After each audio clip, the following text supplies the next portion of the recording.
Notre Soleil, accroché délicatement au centre du système solaire, n'est qu'une seule étoile.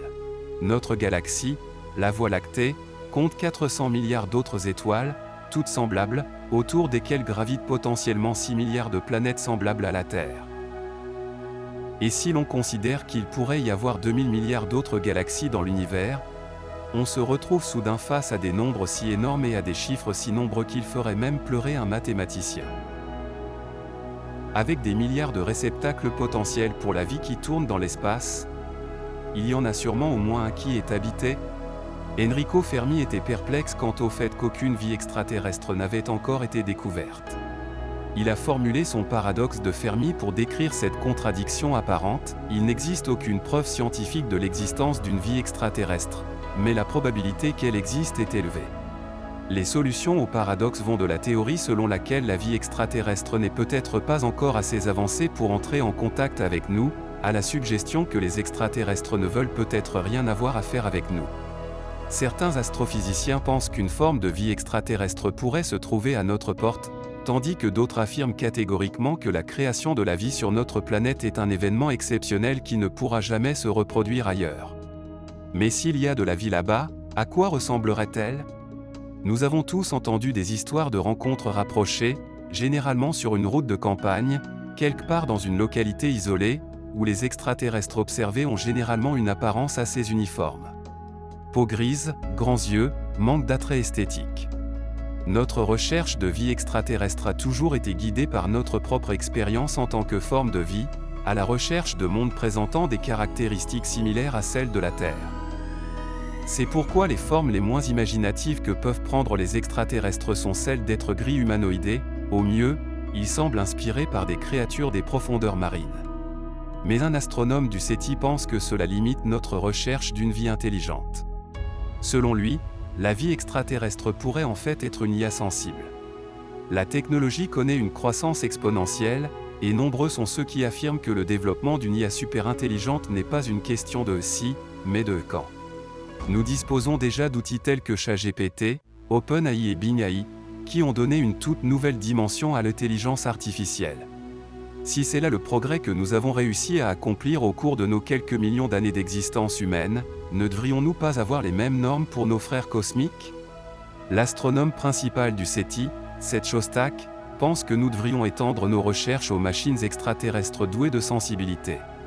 Il estime qu'au moment où nous pourrons détecter les extraterrestres et interagir avec eux, ils auront développé des technologies avancées telles que l'intelligence artificielle. Supposons qu'il existe d'autres planètes où la vie est apparue et qu'elle a suivi de près la théorie de l'évolution darwinienne. Même dans ce cas, il est très peu probable que la progression de l'intelligence et de la technologie se fasse exactement au même rythme que sur Terre. Si elle accusait un retard important, cette planète ne révélerait aucune trace de vie extraterrestre à nos radiotélescopes. Mais autour d'une étoile plus ancienne que le Soleil, la vie aurait pu avoir une longueur d'avance d'1 milliard d'années ou plus. La civilisation technologique humaine ne date que de quelques millénaires et il ne faudra peut-être qu'1 ou 2 siècles avant que nous, les humains, qui sommes constitués de matériaux organiques tels que le carbone, ne soyons dépassés ou transcendés par une intelligence inorganique, telle que l'IA. La puissance de traitement des ordinateurs augmente déjà de manière exponentielle. L'IA est l'avenir. Tout le monde le sait. L'IA a déjà fait des bonds en avant par rapport à ce qu'elle était il y a seulement 10 ans. Si elle continue à ce rythme, elle pourrait devenir exponentiellement plus intelligente et dépasser complètement l'intelligence générale humaine. La seule barrière que l'IA doit encore franchir semble être la sensibilité. Et nous savons tout ce qui se passera une fois qu'elle y parviendra. Si nous parvenons à développer une intelligence artificielle dans les 200 ans qui suivent l'invention de la radio, les extraterrestres dont nous entendrons probablement parler auront très probablement dépassé ce stade, a déclaré M. Shostak lors d'une interview accordée à la BBC. Dans toutes nos précédentes recherches de vie extraterrestre, nous nous sommes concentrés sur des mondes semblables à la Terre, des exoplanètes situées dans des zones ou boucles d'or et présentant des conditions similaires à celles de la Terre. Pensez à Proxima b ou aux planètes du système trappiste. Les arguments de Shostak signifient que la vie extraterrestre pourrait être beaucoup plus polyvalente, étant des formes de vie numérique. Et une forme de vie numérique n'aurait pas besoin d'eau, d'oxygène ou d'autres éléments constitutifs de la vie. L'IA pourrait même être capable d'évoluer, en créant des versions plus rapides et meilleures d'elles-mêmes sur une échelle de temps beaucoup plus rapide que notre théorie de l'évolution. L'intelligence humaine organique ne serait alors qu'un bref passage dans leur histoire avant que les machines ne prennent le dessus. Si une intelligence extraterrestre avait évolué de la même manière, il est très peu probable que nous la rencontrions. Elle n'aurait été qu'une parcelle de temps lorsqu'elle était encore incarnée dans sa forme biologique. Si nous devions détecter une vie extraterrestre, elle serait bien plus susceptible d'être électronique et synthétique que d'être en chair et en os, et elle ne résiderait peut-être même pas sur des planètes.